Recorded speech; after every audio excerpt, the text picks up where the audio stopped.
வியாசர் பிறந்த கதை. வியாசர் பிறந்த கதை.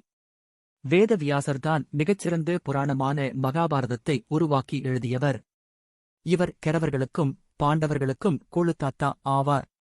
அத்தகைய சிறப்புகள் பெற்ற மகாபாரதத்தை உருவாக்கிய வேத வியாசர் பராசர மகரிஷிக்கும் சத்யவதி என்ற மீனவ பெண்ணுக்கும் பிறந்தவர்.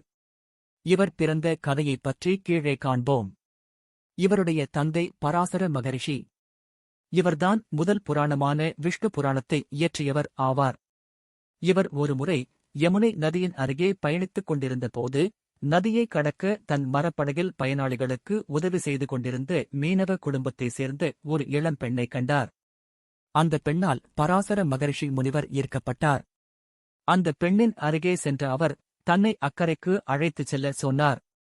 இருவரும் மரப்படகில் அக்கரைக்குச் செல்லும் வழியில் பராசர மகரிஷி அவள் மீதுதான் கொண்டுள்ள விருப்பத்தை வெளிப்படுத்தினார்.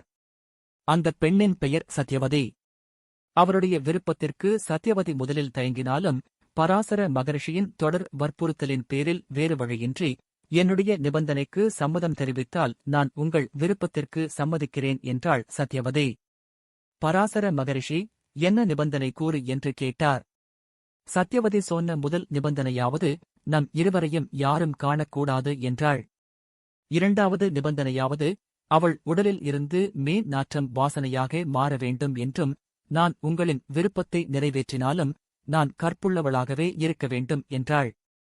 சத்யவதி கேட்ட வரத்தை பராசர மகரிஷி வழங்கினார்.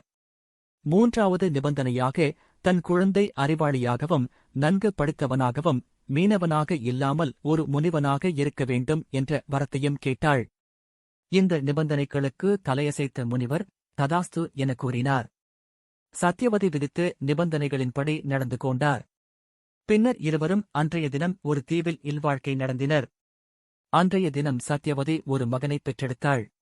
அவர்தான் பின்னர் வேதவியாசர் என அழைக்கப்பட்டார். வேதவியாசர் கருமை நிறத்தில் இருந்ததால் கிருஷ்ணா என்ற பெயரைப் பெற்றார். மேலும் ஒரு தீவில் பிறந்ததால் அவருக்கு துவைபாயனர் என்ற பெயரும் உண்டு. அதனால் வியாசா என்ற சிறுவனின் முழு பெயர் கிருஷ்ண துவைபாயனர் வேதவியாசர் என்றானது.